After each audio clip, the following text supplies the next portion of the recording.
Now, from Wichita's most listened to sports radio, 97.5 and 1240 KFH. This is Sports Daily with Jacob Albracht and Tommy Castor.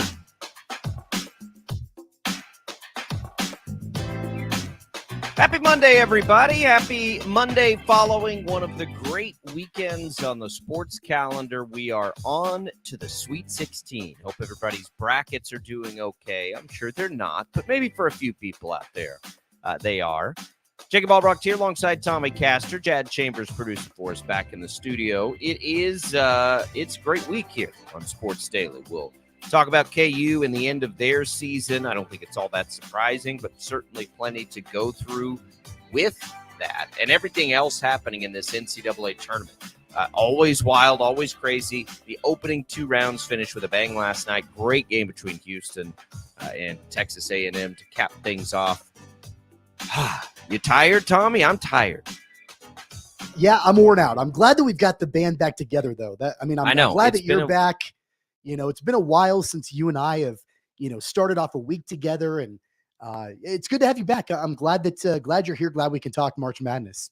Yeah, we went up. We went to Omaha for a few days. So the original plan was to catch KU for a couple of games, right? We made the decision early in the college basketball season. We're like, some other, dads and everything were friends. We're just like, let's go up. Let's just pick a weekend and we'll just go somewhere. And we're like, well, KU's probably going to be in Omaha. We could just go to Omaha. It's close. It's easy. It's a cool city. So we're like, all right, that sounds great. So we get all that booked out, ready to roll. And then KU unravels, of course. The weather's not any good. We're going to play golf. We didn't do that. So that was interesting, but watched lots of games, right? It was a lot of fun, and just you're rooting. It was strange because we got there and immediately, like, we pull up and BYU loses, and we just happened to be at the BYU team hotel. So like we walk in and it is just like everybody's devastated. And I was like, oh boy, that's a little awkward. But it was a good time. There were lots of Iowa State fans, of course. The Duquesne fans at that point were great. And so then it's like, okay, well, let's watch KU. We watched that opening game, and it's a little sweaty, a little tight at the end. And that's okay. Like I was trying to console one of the KU guys. I'm like, it'll be okay when KU was starting to blow the lead. And then of course they win in pretty dramatic fashion. Then, Tom, when we get to the Gonzaga game, and everyone's nervous, of course, as rightfully so. And they play that first half, and you're like, boy, you feel like if they shoot like that, they ought to have a little bigger lead, but you're in it. You're in it. It's like, okay, all the things that we're worried about not really coming to fruition here. And then I'm like, they forgot how to play defense. Tom, at the end of that first half, all the way through the second, it was like Mark Few's just like pick and rolling, and KU could not figure out what to do. I thought KJ Adams had an awful game on both ends of the floor. I don't know what – I mean, it didn't surprise anybody. I don't think that KU got hit hard like that in the tournament. I mean, they were under 500 for much of the season. But it was strange to me to see them not be able to correct something in game like that. That's not normal for a Bill Self team, but they could not. I mean, Gonzaga had easy bucket. When was the last time you saw KU play defense like that? It was very strange to see to me, because it just like we don't ever see that kind of defense from them. Well, to me, it looked like a basketball team that was exhausted, that didn't have their legs underneath them.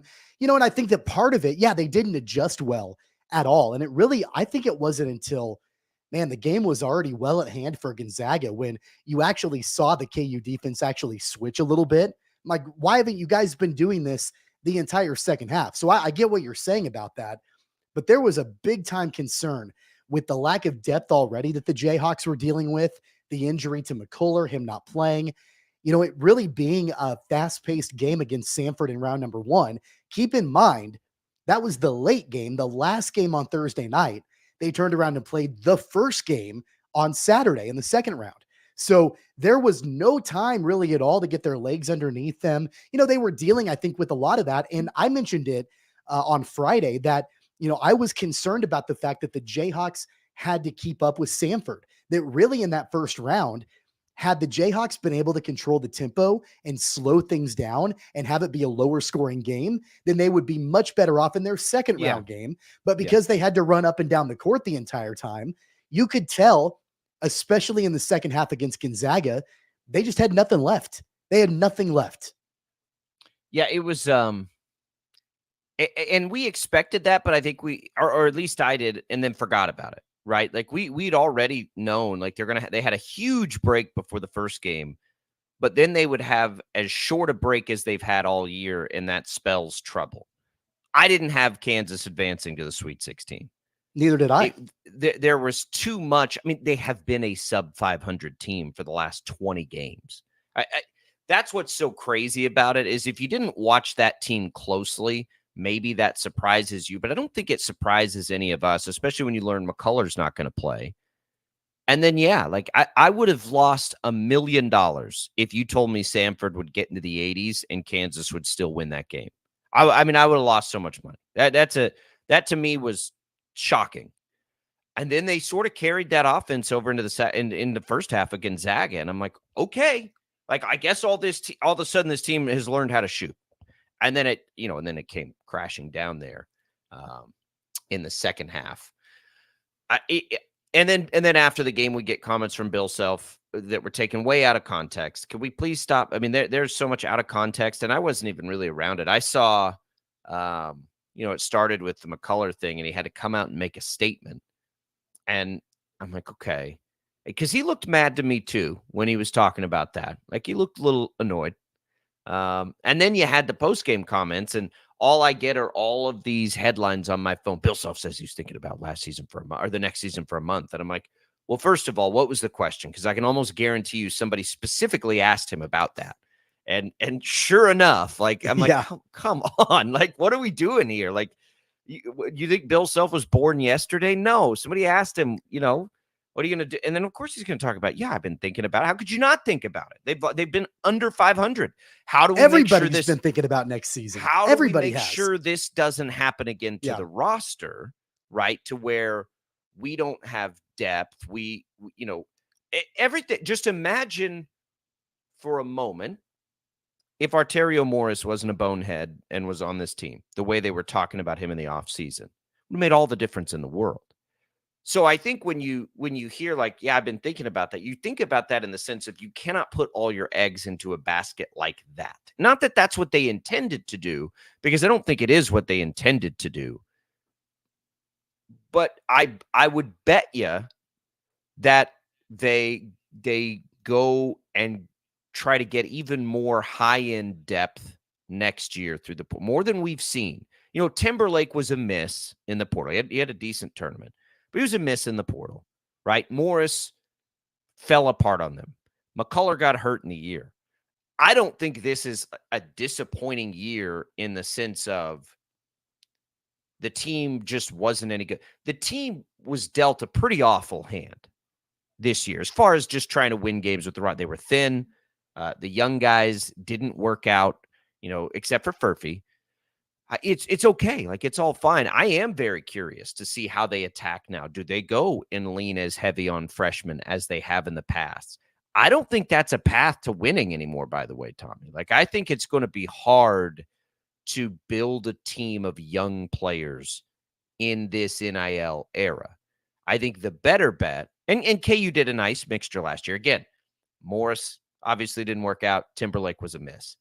I don't know that they attacked it the wrong way, but I'm curious to see if they change that, because they got nothing out of two of your superstar freshmen, and it just that lack of depth really hurt them. And I think that's kind of what he's talking about there is, I've been thinking about that, because you're trying to say, how do I make sure this doesn't happen to us again? Yeah, people tend to forget too that the Jayhawks were dealing with fewer scholarships than, really what you're supposed to have, because of the NCAA investigation and all of it. So the roster spots, the number of available scholarships was lower than, what it should be and what it will be moving forward. So I think that maybe, that self-imposed scholarship reduction, I think maybe they still, don't quote me on this, but there may be one more scholarship next season, but I think they get maybe one back for next season. I think that's the case, but it's going to be really interesting to see how Kansas will construct their team for next season. And it really all starts with the returners. Will Hunter Dickinson return? Is KJ Adams going to come back? And if so, what's his place on the team? Will Johnny Furphy, will he test I know he'll test the NBA waters, but will he go for sure? And depending on the feedback that he gets, if you're a mid-round, mid-first rounder, is that enough to get you to stay in the draft? Or do you come back and maybe do another year under Bill Self? That's going to be interesting to tell. And then of course, from there, you'll find out how many open scholarships there'll be.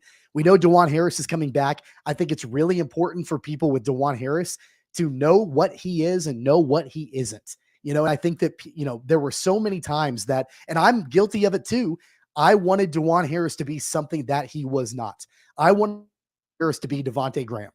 I wanted DeJuan Harris to be Devon Dotson. I wanted DeJuan Harris to be Frank Mason. That's not DeJuan Harris's game. That's not who he is. But I think that, we've been so used to point guards in the Bill Self era, and especially in the last 5 or 6 years, about being really aggressive and assertive offensively. That's not really who DeJuan Harris is. In a kind of in a similar way, I know they're different players in a lot of different ways, but I think of DeJuan Harris kind of along the same lines I thought of Marcus Garrett. Not about the defensive play, because Marcus Garrett was a tremendous defender, but so just, Marcus, he is, but Marcus Garrett was not a score first kind of point guard for Kansas. DeJuan Harris is not a score first kind of point guard for Kansas. So I think you have to know that going into next season. But then from there, how do you construct the roster? A shooting guard, a wing that can create offense, maybe having more depth at the 5, having a backup big man that when you've got Dickinson on the bench, or if KJ Adams comes back and he's on the bench, somebody that you feel confident in giving you extended minutes. So I think those are all things that, Bill Self is going to have to try to navigate, really to prevent this from happening again next season. One thing that we do know, though, is that if you get the core of that team back, and I saw a lot of ridiculous opinions over the weekend on social media about blowing the entire team up and starting from scratch. That's ridiculous, because once you get that core back, if you do, then you've got a team under Bill Self that they will be able to play again together for another year for the most part. And we've seen the way that Bill Self teams play a year after they get knocked out of a tournament, the year they have a lot of losses in their season. When they gel together, they're more veteran the next year. That's really, I think that's got to be the starting point. Well, and remember too, when the guys were there, when McCullough was healthy, they beat UConn, they beat Tennessee, they beat Kentucky. This team at one point was good. It just over the course they were the preseason number 1 team in the country. Right. I was in on that too, by the way. I probably undersold the loss of Arterio Morris clearly, right? But we didn't know Kevin McCullough was going to get hurt. Probably should have factored that in. He gets hurt a lot. DeJuan Harris won a national championship, first and foremost. I think Marcus Garrett, that's an interesting comparison. He was a little miscast when he had to play point guard, but yeah, the not scoring mentality. Yeah, we all think of the great scoring point guards for Kansas, but DeJuan Harris won a national championship. So, that's okay. Let's take a break. We'll come back. Let's look at the roster and talk about some of the construction there, because I heard kind of the same thing too. It surprised me a little bit. We'll talk about next year. Like, what do you do with what you've got here? We'll do that next. Your calls, 869-1240 on the KFH hotline. We want to hear from you. We've got some comments on our video stream, Facebook, YouTube, Twitch we'll get to as well. We're talking a little KU postmortem here on Sports Daily. Trius Lotta can join us here at the top of the show to help us do that and understand player decisions probably a little bit better, what he's hearing on decisions players will make. We'll do all that as we make our way through. Talk about the rest of the tournament as well. It's a Monday edition of Sports Daily right here on KFH.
All right, welcome back, everybody. Talking a little about KU's, exit from the tournament and really, what it means, what it moves forward. I don't think anybody's surprised by that. They got into the round of 32 and then just got beat badly.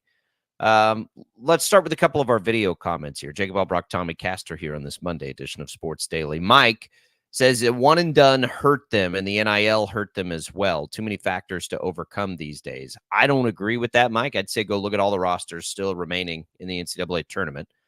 Houston, one of their best players, LJ Cryer, is transfers too. They got lots of transfers. I mean, I don't know what team you want to look at, but everybody's got transfers on them now, or you're in trouble. The one and dones hurt them. I mean, we don't even know who's one and done. It's probably only Johnny Furphy, unless you mean players transferring out. But, Furphy, and we'll talk to Shrees about this. Furphy's got to go if he's a lottery pick. If that changes, maybe he returns. But I don't think it's too many factors to overcome. I think every team deals with this. Baylor won a national championship recently made up of transfer players. Like, this happens now. It's the world you live in. And Kansas, quite frankly, went and got, two of the top guys in Dickinson and Morris. One of them didn't play. So I don't think I agree with that, Tommy. I think there are not too many factors. I think Kansas should and will thrive in the current factors of college basketball. I think that all the issues really stem back to what I mentioned at the top of the show, the scholarship issues that they were dealing with, the lack of really being able to build a deep roster. I think that that was a big issue for Kansas, and one that they're just going to have to continue to build back from. Like I said, I think that they get one scholarship spot back next year, and then I think after that they're at full strength again. So you've got to be really smart with the way that you're building the team. You've got to be really smart with who you're extending transfer portal offers to and all of that. And that's not just Kansas. That's every team in America. You've got to be incredibly judicious in how you are constructing a team and making sure that if you've got limited roster spots for transfer guys, you got to make sure that you're hitting on them. And so I don't know if, the mid-major route is the way to go moving forward, like a Nick Timberlake who kind of struck out this year for Kansas, or if you look elsewhere, but it makes those limited roster spots that much more essential. Yeah, they're going to have, look, every team has so much work to do. That's why you're seeing some of the older guys, I think, get out because they don't want to do it. They're like, yeah, that's a lot to deal with. I don't get that sense from Bill Self by any means, but it is like it's nonstop now. It's a totally different game. And guess what? Somebody's going to do it, whether it's your old guy or somebody else. Let's go to the KFH hotline, 869-1240. David wants to chime in on KU. David, what's on your mind? Welcome into Sports Daily. Well, depressed KU fan, but my question is, where do you think KJ would go? I mean, I don't think he's going to be a high pro draft pick. He might be able to go overseas. He wouldn't. No. But I bet his NIL money's pretty good at KU. I don't know why he wouldn't come back.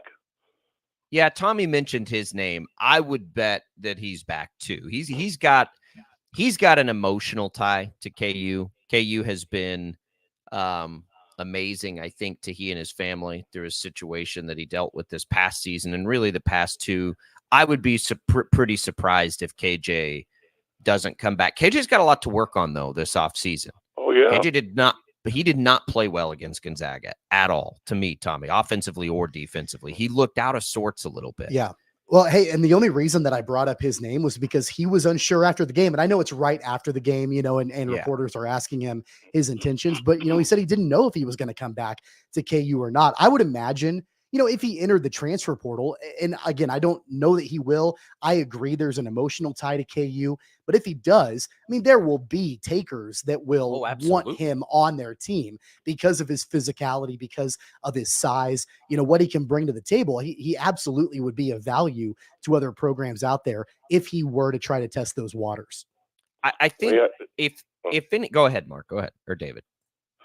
Well, I guess my point is if he and Dickinson would happen to come back, and hopefully this big freshman will at least be a good backup, and you also got to remember Clements will be eligible again next year for a stretch four, a fairly big guy. That'd be a pretty good front line with four of those guys. It'd be as good as just about any team can run out there. I mean, that's the reality of it. If you've got 3-4 of those guys, most teams don't have that. Appreciate the call, David. It's a good point. I think the only thing that would make KJ's future a little more unclear is if Kansas wanted to make a change and that was communicated clearly. I think that would be the only thing that you'd have to watch there. But again, that would really surprise me. When he's right, KJ should certainly help you defensively.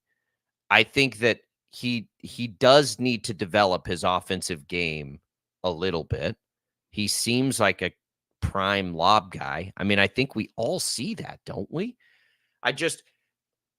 That was a rough game, but I don't recall Tommy just sitting there watching KU at any point this year and be like, oh, KJ Adams is a problem. No, I think he had a bad game against Gonzaga. I mean, I did advocate at one point that I thought that maybe he should come off the bench.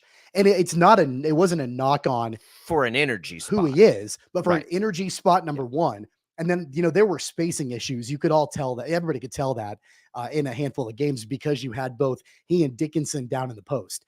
So I think that really, and back to what you had mentioned about if Kansas communicates to him that they're going to go in a different direction, I think a scenario in which that could potentially happen, again, not saying that it will, But if Bill Self is able to find somebody that is in similar size to KJ Adams, but can shoot, can be an outside shooter. If you've got, a guy that can be a 4, but can run the court and can also shoot the 3 and is, in that conversation to be somebody that could start and really, improve what the Jayhawks want to do shooting the basketball, then at that point, maybe there would be a conversation about, look, KJ, if you want to come back, there's always a roster spot for you, but you're probably not going to start. In that scenario, then yeah, I mean, maybe he would want to try to test those waters because as we all know, really, I think offensively for Kansas, it's pretty clear. The biggest issue was how one-dimensional they were. Everybody knew that more often than not, the ball was going to go to Hunter Dickinson. They were maybe going to try to play inside out, but there really weren't any shooters that you could consistently count on to be able to execute from the perimeter. So they've got to get better at shooting from long distance. And if they do that and you end up having to sacrifice some of your size down low, then that's something that you probably have to do. They already know that they have players. I mean, Bill Self has plenty to work with, right? I think Dickinson's coming back. Okay. So other than that, who do we know clears up? We know McCullough clears up. We know Parker Brown clears up. We know Nick Timberlake clears up. That's 3, right? Is Jankovic a scholarship player? He's not, is he? No, he's a walk-on. Yeah. So you've got. I think Elmarco Jackson is probably coming back. Jamari McDowell is a question mark. I mean, he may not return. I know David mentioned Zach Clemens and the red shirt coming off. I have a hard time believing that Zach Clemens will be an impact player for Kansas. I've been waiting on that for it seems like a decade, and it just really hasn't happened. I'm not going to hold my breath on that. He could be a good change of scenery guy. We saw a lot of him at Sunrise. He's talented. So Furphy's gone too, probably. I think it's a pretty good chance Furphy's gone. Because he doesn't, I learned this weekend. I didn't realize this, Tommy. As an international player, he doesn't get to earn NIL money. So bye. I wouldn't stay either. So that's 1, 2, 3, 4 at least, right? And that's so if everybody else came back, right, and you returned Dickinson, they've got a couple incoming freshmen too that are coming in. So that's going to take a couple of those spots. I mean, I don't know that they need much more space than that in the portal. How many portal players would you like to see? 3, 4, probably 3. I would want to look at, I don't know, a spot up shooter, I think would probably be, a top priority. Well, yeah, they're still going to have it for sure. Yeah. Having a wing that can, potentially come in and replace what Kevin McCullough does, in that regard. Because they were severely lacking when McCullough wasn't on the court, obviously, and on both ends of the court. Not only was McCullough your leading scorer, but he was your best defender too. By far the best two-way player. So you've got to try to replace that production. And then I would, maybe try to look at depending on what they think about their, incoming freshman big man and Zach Clemens, maybe you try to find more depth, at the 5. Yeah, look, and the thing you got to think about too is if Elmarco and Jamari McDowell come back, you're talking about 2 5-star guys coming into their second year. You would envision them to be contributors in that, right? At that point. So you have to bake that in too. I think that it will be fine. I would just predict it this way: McCullough's role is out there. / Arterio Morris's role that they envisioned for him is out there. KU. If the top transfer guy is a scoring guard or wing of some sort, that player will be coming to Kansas.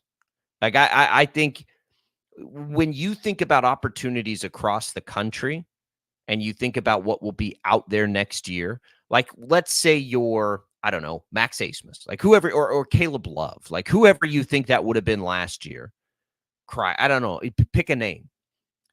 Bill Self should be able to just go get whoever he wants. You're not going to see a situation next year where it's let's go to Towson and get Timberlake because he can only shoot. No, it is, we need offense on this roster. If you like to score, you will get your shots here. And I've heard people mention Bill Self really struck out in the transfer portal this year because of Nick Timberlake. Hello, you got Hunter Dickinson. You got and a guy Arterio Morris. Well, right, but I'm talking more of like who actually produced on the team this year. Right. You got Hunter Dickinson in the portal, and the year before that, you got Kevin McCullough out of the portal. Like, let's stop this conversation about. And you know what? Bill Self didn't get it done in the portal this year. Morris was a strikeout because he was a risk coming in anyway. So you know what? That is a strikeout. So he struck out on Timberlake and Morris because you should have known better with Morris. So yeah, I mean, but yeah, you got probably the best portal guy if you just look at stats in Dickinson. I mean, he's a walking 15 and 10. He's, he is what he is. He's going to get you what you need. He just needs a little relief there. It will be fine. Kansas is going to be just fine. Next year's when Wichita gets games, right? Tommy, is that correct? Yep, that's correct. Kansas is going to be playing at Wichita. Don't worry. They're going to go. I think they're going to go smash it this offseason, and they will be in great shape this offseason. I want to go. It's unlikely that you run into Timberlake forgetting how to shoot and McCullough missing as much significant time as he did, and your other really top end guy that you got, never playing a second for you. Like the thought of that perfect storm happening again seems very, very, very, very unlikely to me. With the scholarship reductions and all of that, added on top of it, it was the perfect storm. And I think a lot about, and I actually thought about it during the second half against Gonzaga when the game got and you knew that Kansas was going home and it wasn't going to happen. I thought a lot about 2021. I thought a lot about when the Jayhawks were outmatched. They were not fast enough. They were not strong enough. They were not athletic enough. And I remember they played USC in the tournament and they got blown out in the second round of the tournament against that USC team that was super aggressive and athletic. And I remember Bill Self saying, we've got to be more athletic. We've got to be tougher. We've got to be bigger. We've got to be stronger. What we did out there is not going to get it done. We've got to go out. We've got to get better in all of those ways. What'd they do the very next year? They won the national championship. So I thought that same thing, as I was watching against Gonzaga. I saw a team that didn't have depth. I saw a team that really, I don't want to say they weren't athletic, but they weren't able to match up well against a lot of teams that are having a lot of success in the tournament. We saw that back in Big 12 play, that the teams that are the most successful in the conference, Houston, Iowa State, whatever, Kansas didn't match up well with them because of the limitations on the roster. One thing I know about Bill Self, you better believe he's not going to have that happen next season. He will hit the transfer portal hard. And, I'm not going to sit here and say I think they're going to win the national championship next year. But the last time this happened, they reloaded and they got all the way. So, I think that Bill Self is at a point in his career where, maybe he does get a little bit of the benefit of the doubt, based on his track record and his history on what he's able to build. It will be that's and back to the original comment, which is why we went down this rabbit hole in the first place. And we will talk a whole lot more about the NCAA tournament. But that's where that came from to me when I hear that or read that without even the context required, which I didn't have at the time. And that was immediately popping up on everybody's phone. I'm like, I like, there's like a 100% chance somebody specifically said, what can you do next year to make sure this doesn't happen again? And that's where you get, I've been thinking about that a lot lately. Of course you have. And it will. And I agree. And the challenge is there. And think about the last 2 years for Bill Self, right? You had a health scare. You didn't get to you didn't get to really have a fair shake at the NCAA tournament. All the reasons the roster was depleted. In your mind, if you're Bill Self, you haven't had a fair shake of the tournament. Again, I'll predict this right now. Kansas is going to go get whoever they want out of the portal. Bill Self will have every opportunity to make this thing just loaded up. And then if you think about it that way and then you could return Harris and Dickinson and KJ Adams and then it's like, okay, now you've got the depth you need there too. I don't think there needs to be some bloodbath on the KU roster. I don't think it's necessary. Honestly, I think there's enough scholarships coming up just naturally where they're probably going to be able to do what they want. I think if you're a KU fan today, you want to see the return of DeJuan Harris and Dickinson and Adams and, El Marco and these other guys if you're telling me there's already going to be, 3-4 transfer portal scholarships to deal with. And let's get this from Shreas. We'll do this at the top because I'm not a scholarship tracker, though, but guys like Shreas who follow it that closely will be. So we'll get his take on that. How many, transfer spots are there room for right now? So we'll do that. Let's take a quick break. We'll come back. Before that, we'll just sort of take a bird's eye look at, the rest of this NCAA tournament. How's your bracket? We also have this Shohei Ohtani story. I don't even know where to begin there. Like I've been trying to keep up with that thing. I am that the timing of that to coincide with the NCAA tournament is probably good for baseball because I'm not sure that we're paying quite the amount of attention to that story as we would be if it happened a week from now. But we get into all of that. 869-1240, your calls. Hey, you've got Wichita State coaches shows tonight. Baseball coach Brian Green at 6. At 7 o'clock, Christy Breadbinner joins us on KFH. So we'll have both of those for you. 6 o'clock, 7 o'clock on KFH. You can also catch it on the Odyssey app. We'll be right back. More Sports Daily right after this.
All right, welcome back in, everybody. Sports Daily here on KFH. Jacob Albracht, Tommy Castor. Glad to be here with you. Tommy, the rest of the tournament, and we'll get into more of this in the second hour. I saw the number. It's been a minute, and it's rare, but the 1 and 2 seeds all made it through to the Sweet 16. So in this year, we thought of absolute chaos, right? It's been as chalky as the bracket has been in recent memory. Of course it has. I've almost said that before, too. Like, this is the year, like, we all think this thing's going to go nuts, take the chalk. Because that's always what it is. Like, there are years where we feel so good about those top teams, and then it's just absolutely wild. And this year's not been that wild at all. Yeah, how about, in a tournament where it's been incredibly chalky, you've got 2 blue bloods in Kentucky and Kansas that are not part of it anymore. And, of course, Kentucky gets upset in the very first round. Kansas falls in the second round. But both of them are sitting at home and don't make it to the second weekend. Paul and I had a big discussion on Friday about whether or not John Calipari should be done at Kentucky, if the Wildcats should move on from him, pay that buyout, try to go a different direction. But other than that, I mean, it's been really, the cream has risen to the top in the NCAA tournament. The only double-digit seed remaining is NC State, which is remarkable. The number of games that they've won in a row just to stay alive, just to keep things going in their season. They win their conference tournament, the ACC tournament. Then they end up winning 2 games in the NCAA tournament. They're in the Sweet 16 now. It's wild. It's a lot of fun. That game last night between Houston and Texas A&M was incredible. That last second shot by Texas A&M to tie it to force overtime was nuts. I think Houston was absolutely fortunate to move on, basically losing 4 of their 5 starters, getting fouled out. It's been a lot of fun, but it has been very chalky. And I think that it probably will continue that way. My Final Four is still intact. So if, and I don't have any ones in there, right? I guess I have Houston in there. I have Houston, Creighton, Illinois is my champion, in Arizona. So I don't know if that's chalky at that point. I guess it kind of is. I mean, NC State is the only double-digit seed left, and they are not a Cinderella. They're one of the hottest teams in the country, right, coming out of the ACC. That is what's wild. And we thought of this as there were some pretty good-looking, mid-major type teams between, McNeese and James Madison, and like none of them are in. None of them.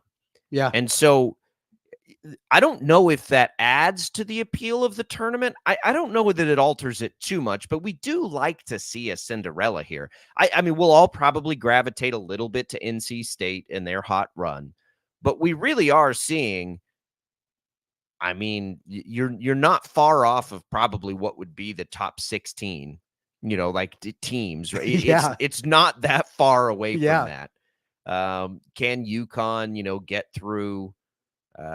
This will be their first real test here against San Diego State. It's that rematch, that championship game rematch from a year ago. And San Diego's, I don't think San Diego State's as good as they were a year ago. UConn might even be better. But Illinois, Iowa State's going to be a huge, that's the game, I think, that I'm the most excited about. North Carolina and Alabama, I haven't looked at the early line, but they're going to score like 1 billion points.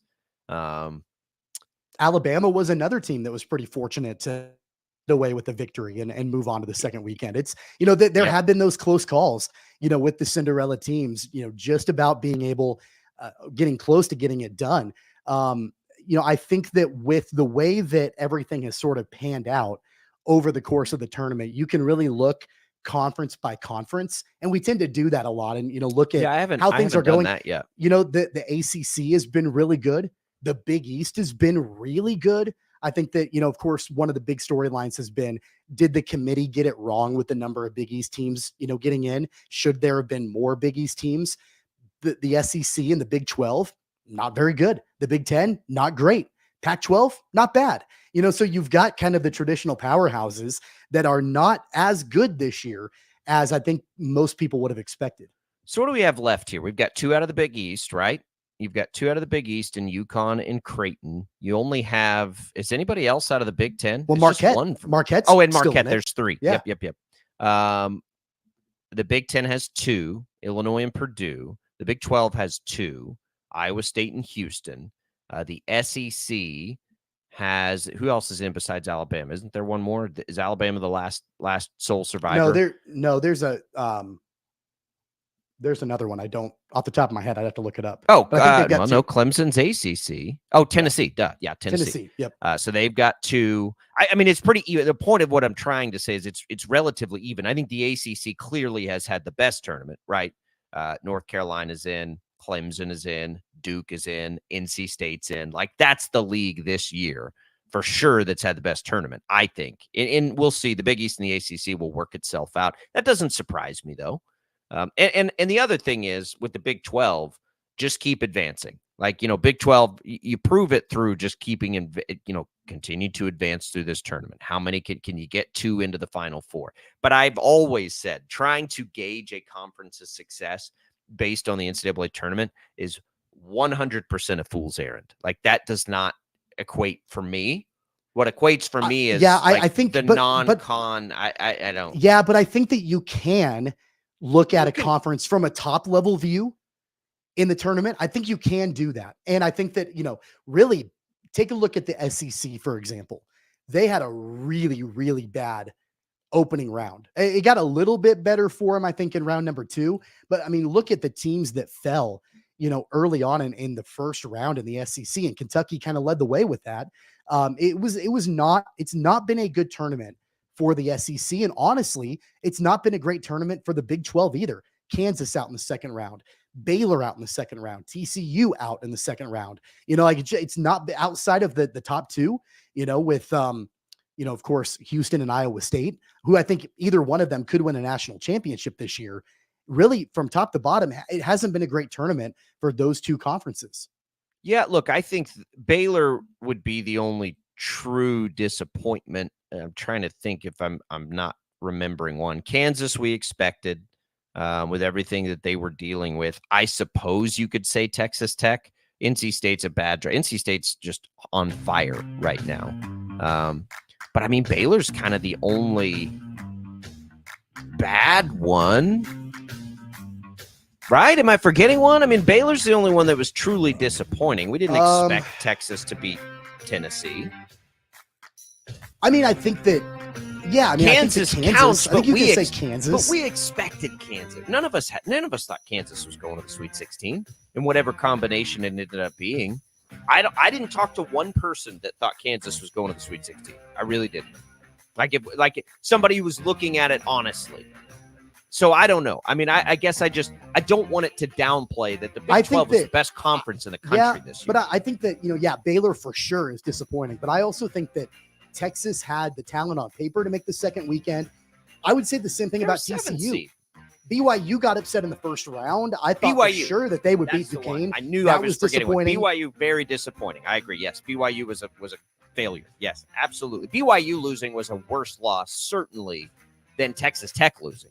NC State, what a terrible draw. Like everybody knew it too. It's like, oh, come on. Like you can't give us that team. The Baylor loss was real bad. So yeah, it's not a great tournament, but it doesn't make me all of a sudden now say, well, that maybe they weren't the best league in the country. No, I'm not. I'm just saying that when you are the best league in America, you should probably represent a little bit better in the NCAA tournament.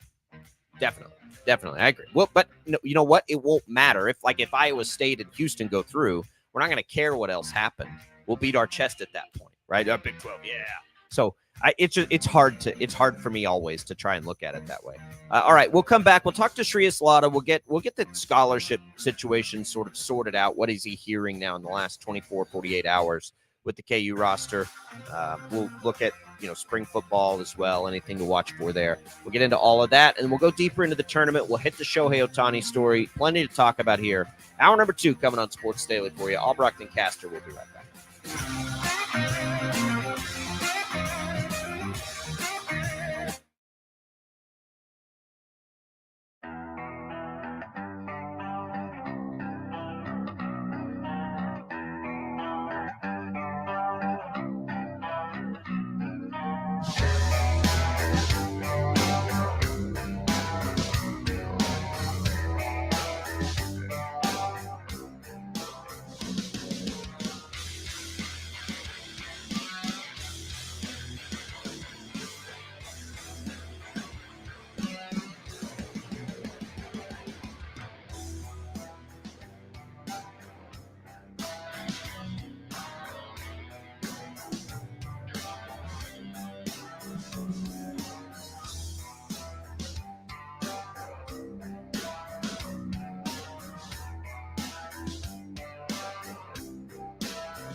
This is Sports Daily with Jacob Albracht and Tommy Castor.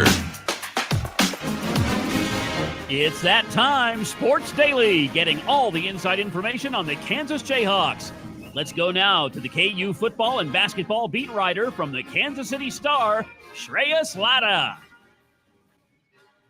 All right, and we welcome you back into hour number 2 to get to the bottom of what happens next for KU. Shreyas Laddha joins us here, and Shreyas, it's been an interesting 48 hours or so, because what happened, I think most people, being honest with the situation, saw coming. Maybe not to the margin against Gonzaga, but not very many people had KU advancing to the second weekend.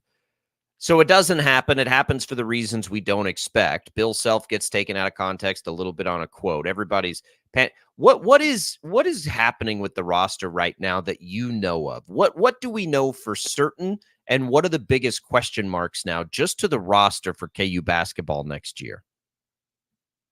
Well, now it's a lot of evaluation and just kind of looking at what the guys, they want to come back, what they can add to the team next year. I think it's going to be a lot of just trying to figure out, is there going to be big, massive changes, or is it going to be, I think there's going to be a big change regardless, but is there going to be supplemental, kind of increases in the starting lineup? Is there a guy like KJ Adams going to enter the portal, or is it going to be, him, Dickinson, Harris come back, and then you get 2 shooters or whatever to supplement them in the starting lineup? There's a lot going on with this Kansas team. And I'm sure there'll be some player meetings with the coaching staff to kind of talk about roles for next year. I think it'll be really interesting to see what happens with El Marco and Jamari. A guy like Zach Clemens, who, redshirted this past year, has also been, he mentioned to me that he more than likely will come back. That could easily change depending on what the coaching staff tells him. So right now, I think the biggest thing is it's just the evaluation period. This next week is going to be really key and telling, I think, to the future of Kansas basketball for the next year and for coming years. All the big headlines after the game, Shreyas, was about the comment from Bill Self, talking about how, he's been looking ahead to next season for about the last month or so. In fact, I saw a headline, one of the talking head shows on TV, that said, "Did Bill Self give up on his team?" And I didn't get that sense at all. I mean, I know that it's a headline grabber, but I think obviously taken out of context. What was your takeaway from all of that? I mean, clearly this is something where, Bill Self realizes that the way that the roster was constructed this season is not the way that it needs to be constructed in the future. And I think it would be natural to not think about that, as the last month has played out. No, I completely agree. I think, it's in human nature when things are not looking great. It's, I think, normal to look toward the future as a sign of hope. And especially in college basketball, is you always have to think ahead, right? And I'm sure Bill was just evaluating where the roster's at right now, what he thinks it could be even better next year, just because I think we all knew, and we've talked about it, it was going to take a lot for this Kansas team to make a title run or even a deep run. And I think Bill was just being honest with himself. Like, hey, what do I like about this roster? What I dislike about this roster? What can I get better next year? And I think as a college basketball coach, you have to constantly be thinking in the present and also be thinking about ahead of what's next. So I think, that quote was 100% taken out of context. And I think it's an unfair representation of what some people are making it out to be. I don't think he gave up on this team at all. I think, he did everything he could because he could with his team. I mean, the fact that they won one game at least in the tournament, I think was a little bit surprising for some people, I'm sure, just because of the way they played throughout the year. And, they had one good half against Gonzaga, and then the tired legs came out, and that was that. Yeah, it was unfortunately somewhat predictable, Shreyas.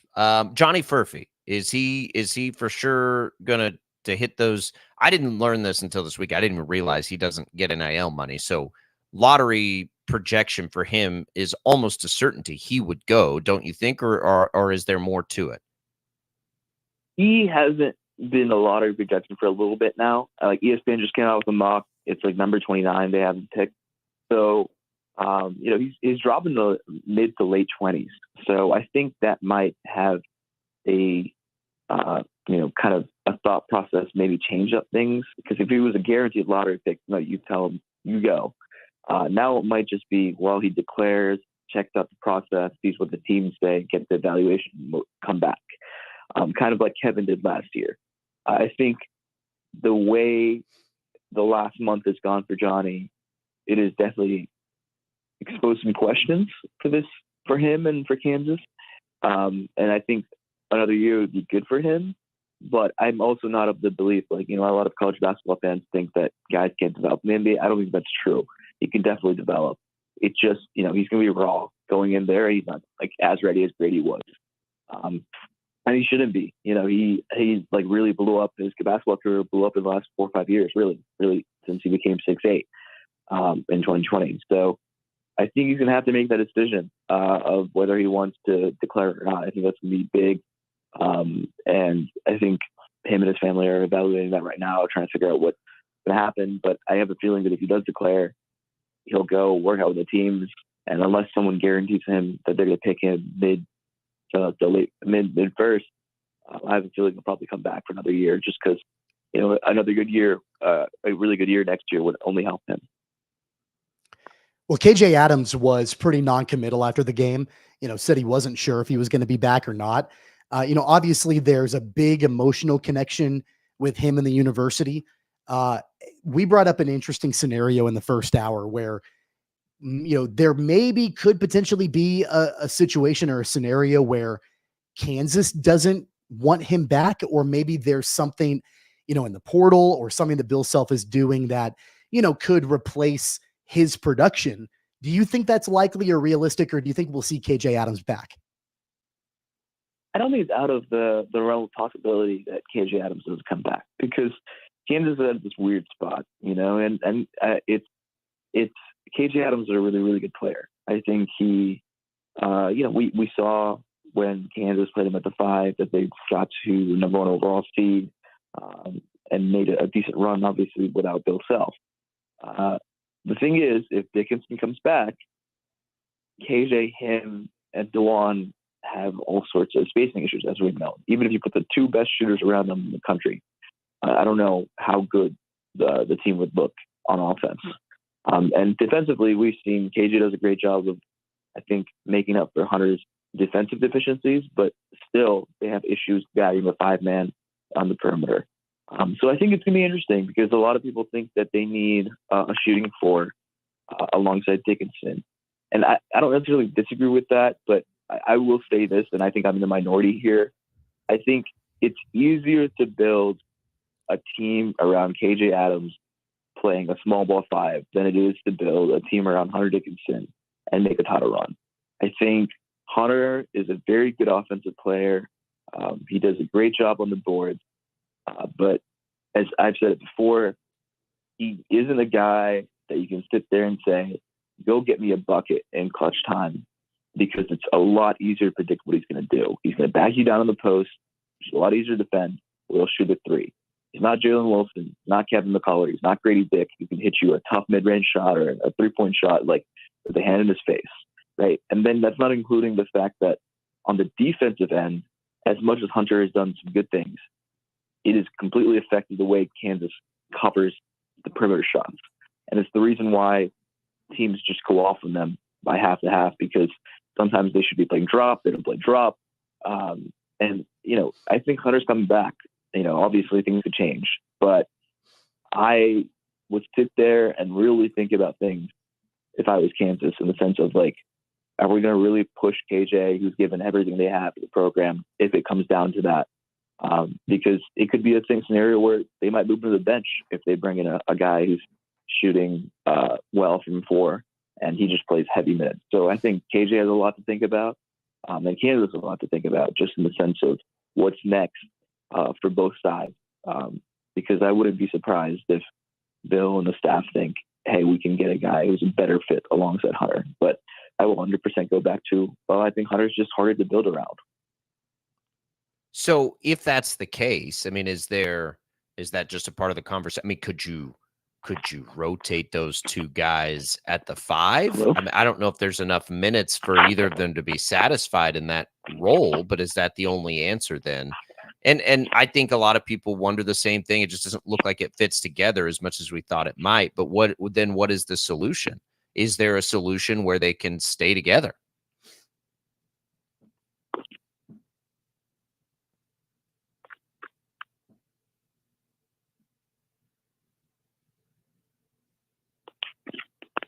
Do we have you, Shreyas?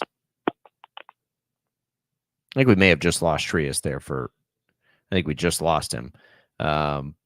We'll see if we can call him right back, because I do want to ask him about the scholarship number that he guesses. It's interesting. And I mean, I think the microcosm of what he's talking about there is watching them try to play defense in that second half. They just could not get it rotated to stop what Gonzaga was doing right there.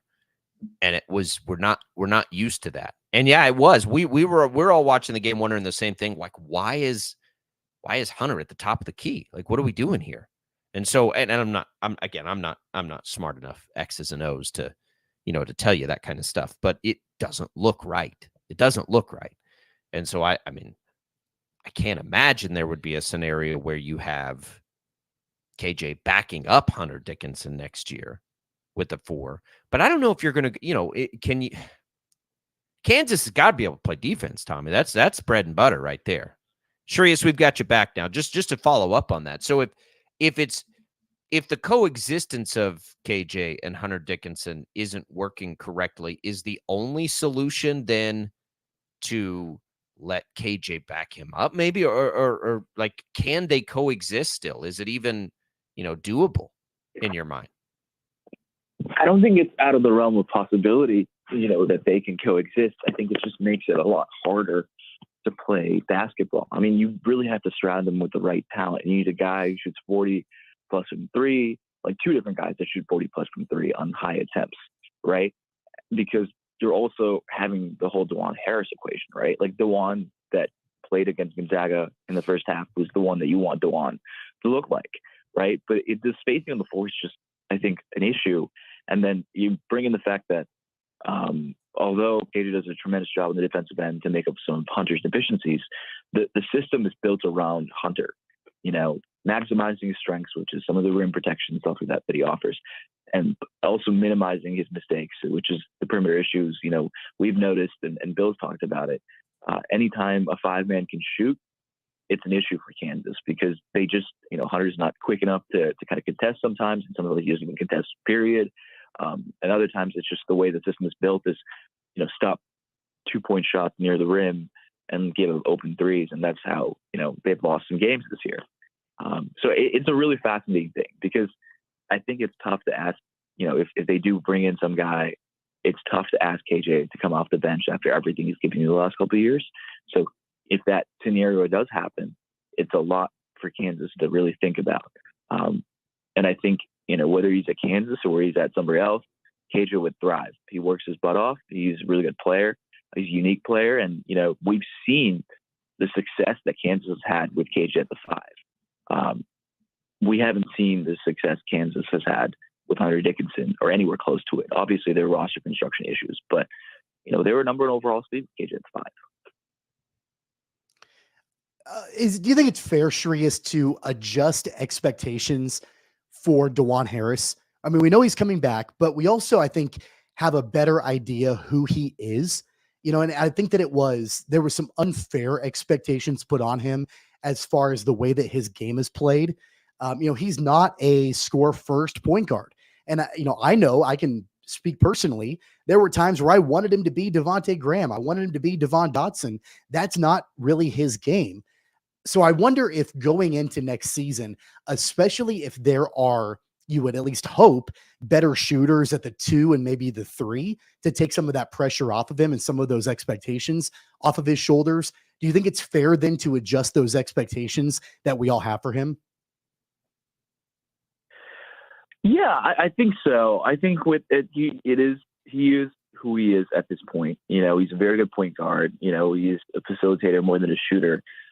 He's not necessarily going to be the most aggressive or more score first point guard. So I think Kansas fans have to take that into mind. He is not going to be Tyler Kolek. He's not going to be some of these guys that go out there and drop 30 on you. DeJuan Harris is a guy who's going to set up your teammates for quality looks day in, day out. He's going to play great defense. He's going to rebound the ball a little bit. And he's a guy that is a leader on the floor, even if he isn't the most offensively minded player.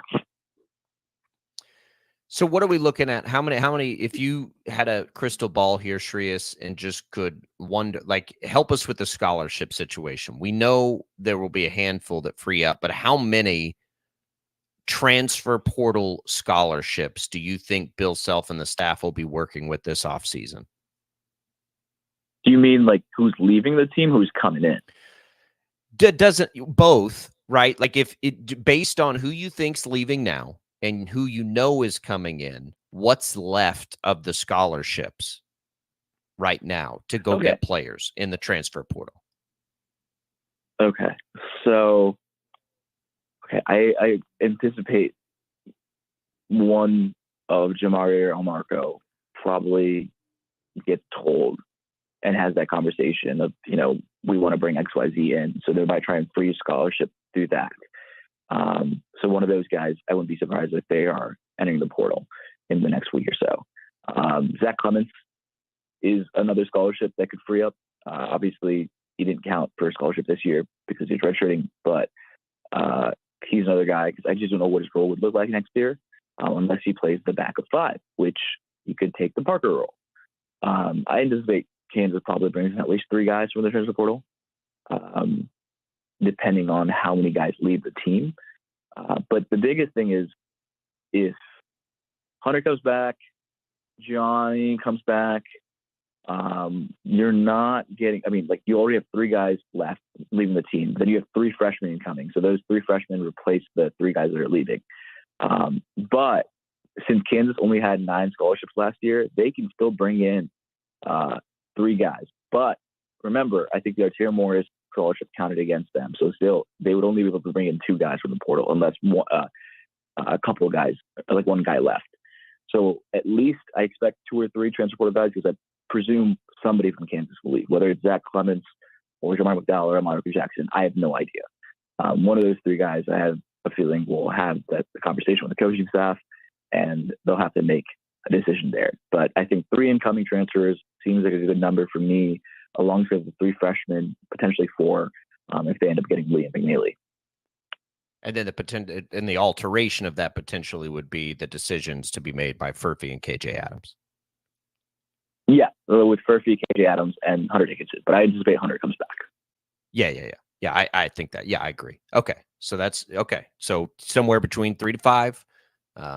That's a lot to work with when I anticipate KU will be highly aggressive with as good an opportunity on paper as anyone will. You can come to KU and you can get shots. That's going to be pretty attractive for a lot of transfer portal players to go along with whatever NIL opportunities present themselves. Shreyas, we really appreciate it. Let's do this one more time next week. We'll get into football. Maybe we'll have some clarity on some of these roster decisions as well. Hope your bracket's doing well. Everybody can follow Shreyas at the KC Star, his work there, following the team extensively. He'll have all the latest on what's happening with the basketball roster. We appreciate it, Shreyas, and glad you're back home safely. Absolutely. Thanks for having me, guys. All right. There goes Shreyas Latta. We can digest that a little bit. Let's go into some of the other things that we've seen out of the tournament, Tommy. If you could reshuffle your Final Four, would you? Give you that opportunity. I don't recall off the top of my head who you had in there, so you can enlighten me when we get back on that. I'll stick to my guns on mine. We'll recap those. By the way, mornings here at KFH, staff enjoys a great cup of coffee from Prairie Fire Coffee. Always appreciate that support. Plenty to come on here on the show. Plenty to digest there from Shreyas. We'll do it all next on Sports Daily.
All right, welcome back in, everybody. Sports Daily here on KFH. Jacob Albracht, Tommy Castor. All right, Tommy, remind me who's in your Final Four.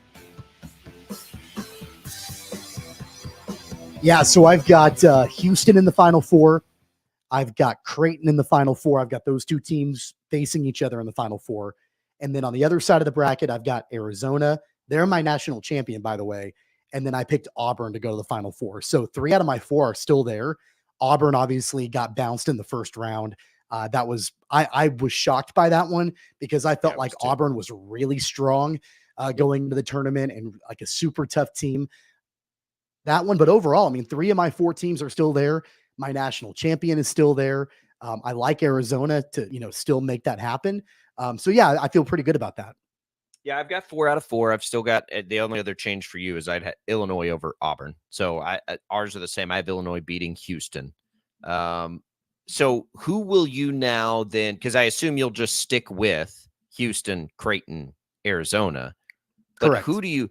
Although here's the interesting thing about brackets. Like I had Colorado winning a couple of games, and Marquette snuck by them. But healthy Marquette is interesting. NC State Marquette might be my second favorite game of this round, just because I think you have this strip. But we forget how Marquette's really, really good, and they're healthy now too. So I'm curious about that. But so you've got a chance then to take UConn, San Diego State, Illinois, Iowa State. Who are you going to take there? I like Iowa State. I mean, I like I like their toughness. I like their defense. Really, we talked in the first hour about the struggle that a lot of the Big 12 teams have had, and even Houston last night, they really struggled closing out the game against Texas A&M. I haven't felt that way with Iowa State. I feel like that Iowa State has really had not an easy path so far, but I think they've impressed pretty well through the first weekend. So I would take them.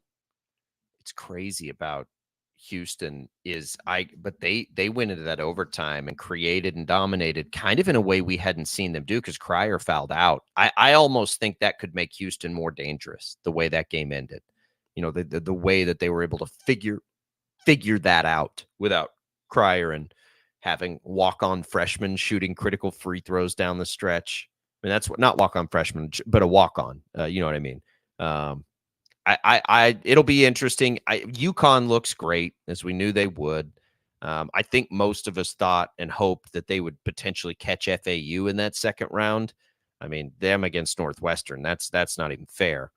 But this San Diego State they'll fight them. San Diego State. Listen, that second round Yale win last. Couldn't even watch that game. It was so out of hand right away. But they barely survived UAB. So we'll see. Whoever ends up likely playing UConn in that Elite Eight game, that'll be something. UConn looks really good. And if they do this, Tommy, based on the region they're in, I mean, it's going to be as impressive a run as we've ever seen. To win it last year as a 4 and then to come in this year, their draw was not easy. They're going to have to play either Illinois or Iowa State to get there. This is going to be as impressive as we've seen in this sport. I mean, it is. It would be wild. Yeah, I mean, I said that all the way back after Selection Sunday that, you've got the defending national champion and the committee puts them in by far the toughest region in the entire tournament. And if they can make their way through it, I mean, Iowa State as the 1 seed and then, Auburn obviously is the 4 seed. I thought they were going to go all the way to the Final Four. San Diego State is the 5 seed. Illinois in that same region as well as the 3. I mean, you just had so many really strong teams in that region. It looked like the draw was going to be incredibly difficult for UConn. And if they can find their way out of that region and get into the 3rd weekend of the tournament based off of that draw, yeah, I mean, that's super impressive. And, again, if they can find their way to a national championship and go back to back, I mean, that's even more so. So I've been really impressed with the way that they played so far. And, I do like their chances now, especially with my pick in that region as Auburn out of the picture now. I mean, I think it's obviously UConn that, probably takes over as my favorite to get out of that region. All the games here should be outstanding. I mean, I'm just trying to power rank these games. Clemson, I remember talking to somebody like Clemson, remember, is the team that got hosed last year. That makes them dangerous. And I didn't know much about Clemson, but we see that in the tournament. Like teams that have something to prove, like that motivation can carry through. Can it carry into a second weekend? I'm not sure. Are there any teams in this Sweet 16 that would absolutely stun you if they made it into the Final Four? I don't think there is one. Because it wouldn't be NC State wouldn't stun me at all. Maybe San Diego State, maybe Clemson, but I mean, San Diego State was just there a year ago. I don't know that there is a team that would stun me if they made it in. Clemson would probably be the one that most surprised me, but I think that's it. Now, I'm not saying win a national championship. There would be a lot of stunners to win a national championship still, but just to make it through their region. Yeah, I think that really for me, maybe those two teams that you mentioned. And then, before watching them play on Saturday, I probably would have said Gonzaga just because, yeah, Gonzaga is good and they're always good, but I felt like at the time lacked a little bit of the firepower that maybe they've had in years past. But after watching them play against Kansas on Saturday, man, I think that I wouldn't be surprised at all to watch them make a run. And, they've got Purdue in the Sweet 16. Purdue, I think that because of what Purdue has done in several years, their reputation has preceded them, as far as being a team that gets bounced early and, disappoints in the tournament. That's going to be a heck of a game, I think, with Purdue and Gonzaga, because after watching Gonzaga play, as much as I think Purdue has a ton of talent, obviously, after watching Gonzaga play against Kansas, I certainly think that Gonzaga could come in and win that game. The whole planet, to me, feels like forgetting about Purdue, right? They've been as consistent as any team in the country this year. I really want Kelvin Sampson to get it. I know that's not who I picked.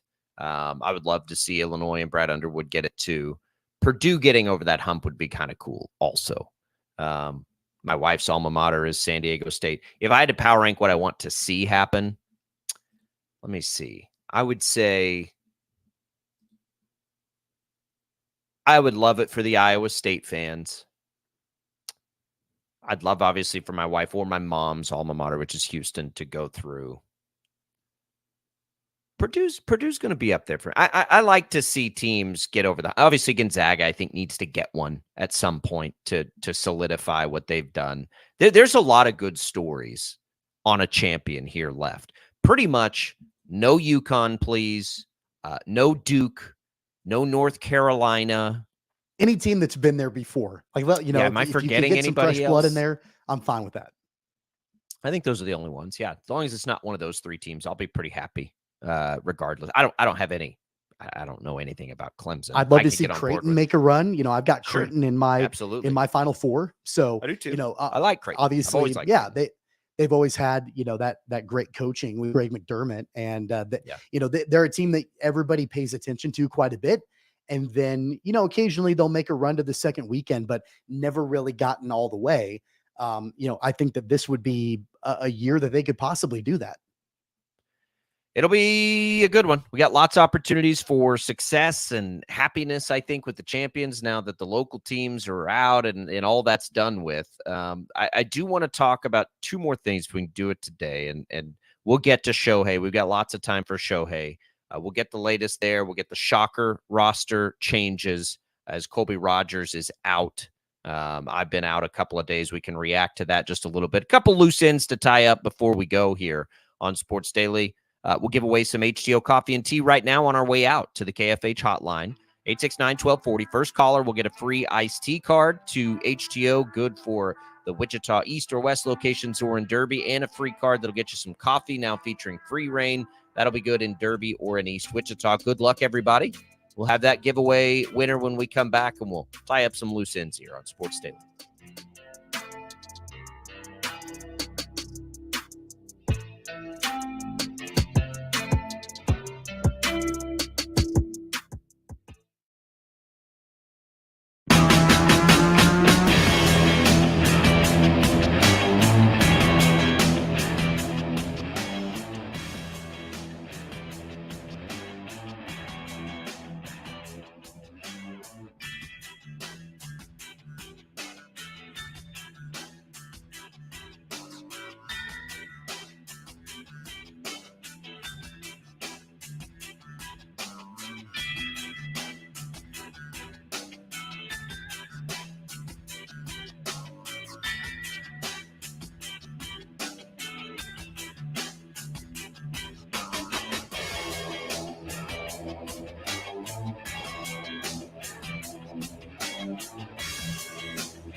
Congrats to Stuart for winning our HTO giveaway.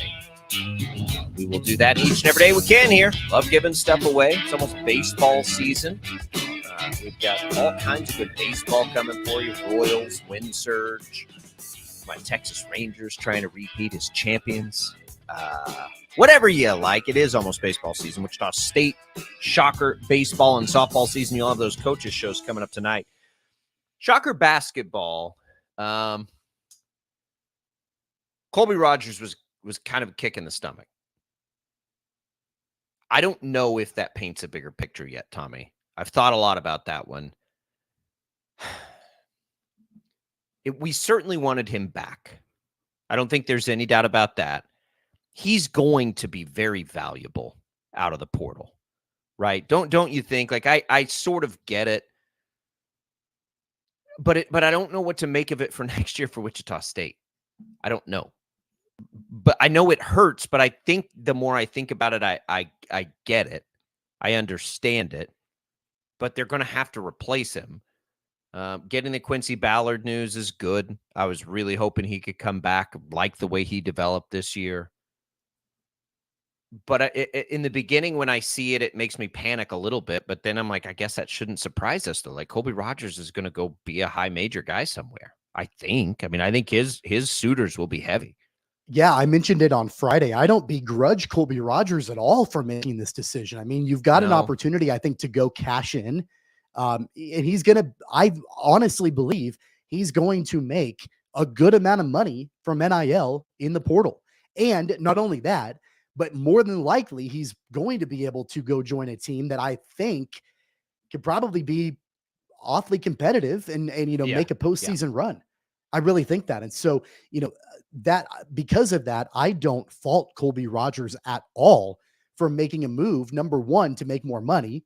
And number two, let's face it, he was on a team that finished the year 15-19.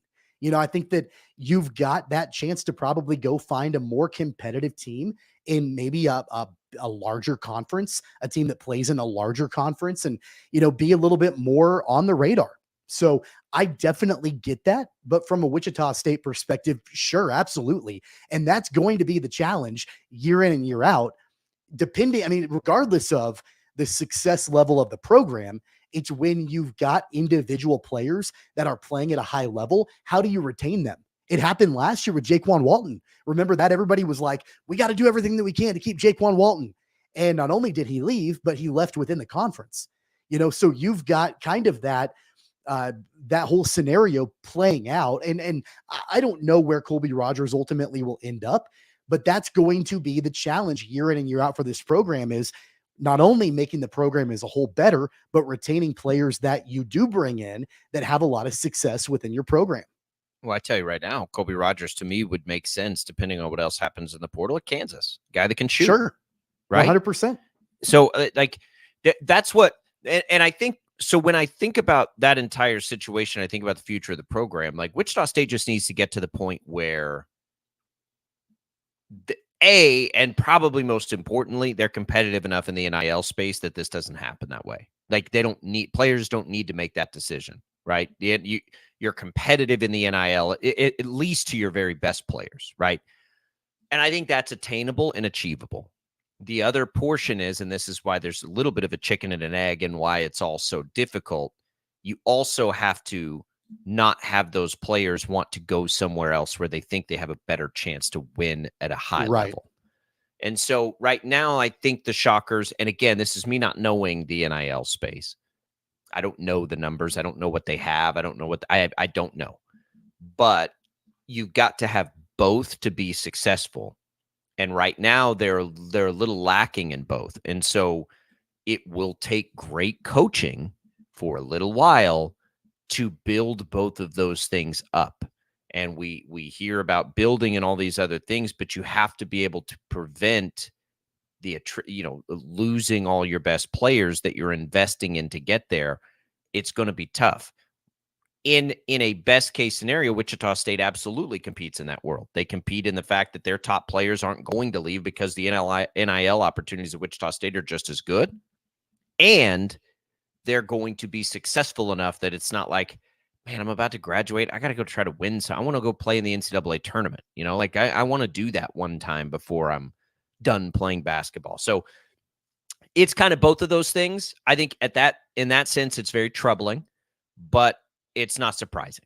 It's just not, and it shouldn't be. And that's why there is urgency in both of those areas for Wichita State basketball. But we'll, of course, keep our eye on the roster, see what else happens. Wichita State will be they'll be in a position to be aggressive again in the NIL, in the sense that if Rogers isn't there are shots also available at Wichita State. And if they can retain some of the experienced guys now outside of Rogers to sit there and give you the momentum and everything you built up this year, and you can go find some scoring, they're probably going to still be able to be okay. But, the spotlight's on that coaching staff now to go get players. Shohei Ohtani, real quick, Tommy, and we'll get into this throughout the week. So this story is one that is, I cannot remember a potentially bigger sports story than Shohei Ohtani caught up in a gambling situation. He apparently is going to address this, I think, soonish. His interpreter, we've gotten different stories. It sounds like one way or another, his interpreter lost a bunch of money. He was fired. Did Shohei Ohtani just try to bail him out, or did Shohei Ohtani have more involvement? And it means the difference of no suspension, no punishment, no nothing to Pete Rose. Like, can we get that high? Like, what's I don't know. The minimum, if he's caught up in it, is a year out. So this is but the caveat, the caveat in all of it is that there's no baseball being bet on. It's all maybe. Well, from everything that we've heard so far, right? It like, sounds we don't know like that it's yet. all. I think soccer is the sport from what I read. So until you get into baseball being the sport that's being wagered on, there isn't a huge issue. That being said, though, something doesn't sit right with me about all of this. And, I don't know if it might have something to do with, having trouble in the communication, between languages and that sort of thing. I'm really interested to hear from Shohei today when he talks to the media, because it's hard for me to think that a guy who has been your trusted ally and best friend for years and your interpreter and with you since day one, that you knew nothing about this and that this guy had access to your bank accounts. So I don't know. I mean, do I think that there is something going on here that could result in a Pete Rose level type situation? Probably not. Probably not. But still, I think that there's more to be discussed, because I have a hard time thinking that Shohei, number one, didn't know anything about this, and number two, wasn't involved in this also. Well, I don't think anybody at this point is saying Shohei didn't know about it. I think in a best case scenario, his friend needed financial help and he gave it to him. I think that's a best case scenario. Or Shohei is in a lot of debt himself and has pawned it on to his interpreter to be the fall guy. Or is using his interpreter to do what he shouldn't be doing. Now, the other weird thing is, it's not against the rules for Shohei Ohtani to bet as much money as he wants to on soccer. Right. So why would he do it through an illegal bookmaker? A, and B, why would his interpreter do it through an illegal bookmaker? Okay, like that doesn't make sense either. It's not, they can bet on other sports if they're not betting on baseball. So that's the fishy part to me. Because you just don't need to use an illegal bookmaker unless you're betting baseball, would be my answer to that. I don't know that part. Although, California does not have sports wagering, right? Okay, the state of California does not. That's true. So how else unless you're going to another state, and I know that like he's traveling, but if he's back in Japan, it's like, how do you do that overseas? So, I can understand, not that I can understand him doing it that way, but like that would be the rationale, would be, if you really want to wager, and if you're and regardless if it's him or his interpreter, if you have a habit in doing it, if you have let's just call it an addiction in doing it, you're going to find any means necessary to get it done, even if it's not legal in the state in which you're residing. All right. So then the other part of this that I look at is from the human element. I will say that it is reasonable, if I tried to put myself in the situation, if one of the people I really care about, like you're talking a really good friend, if I had the access to the kind of money Shohei has the access to, and somebody was in that sort of a situation, I could see myself saying, you better get some help, but I'll help you out this time. Right. I don't think that's completely unreasonable either. And so we just have to see. I don't know what to think. I think Major League Baseball should probably try to find as little as they can in their investigation.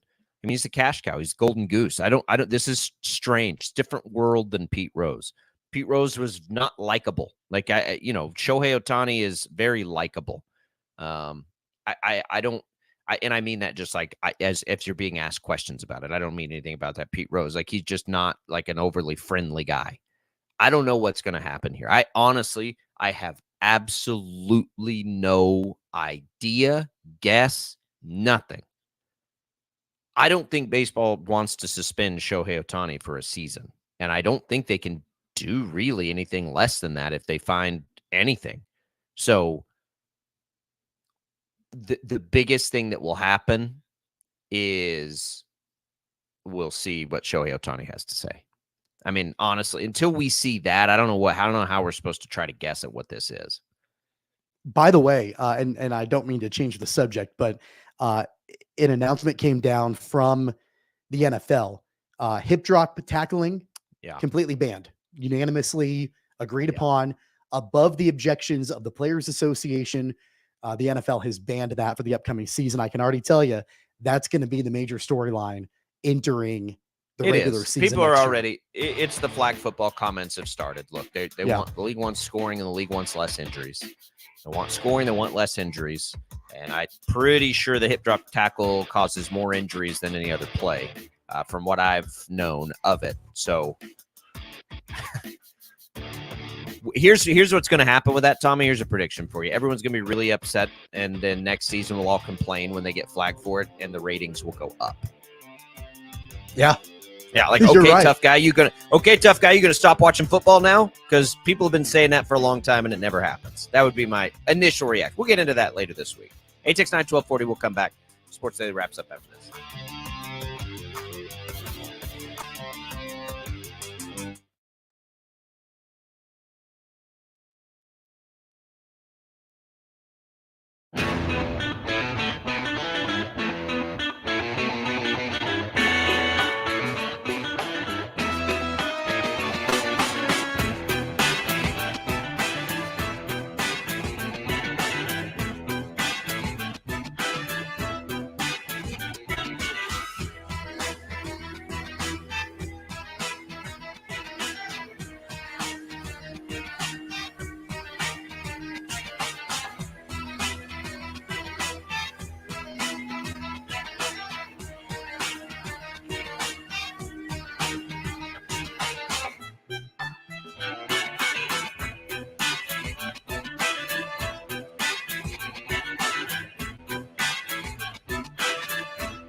All right. Didn't get to the K-State women today. That's a bummer. I really, really, really wanted to see them keep going on. We get KU tonight. Hopefully they can continue to dance, do something crazy tonight. Jim Rome at 11, Bob and Jeff 2 to 4. You've got those Wichita State coaches shows tonight. Brian Green at 6, Christy Breadbinner at 7. So stay tuned for that. We'll get into the drop hip stuff and more of the Shohei Ohtani as we make our way throughout the week. Tommy, good to be back. Yeah, good to have you back, buddy. Glad that we are back together this week. For Tommy and Jad, I'm Jacob. We'll see you tomorrow.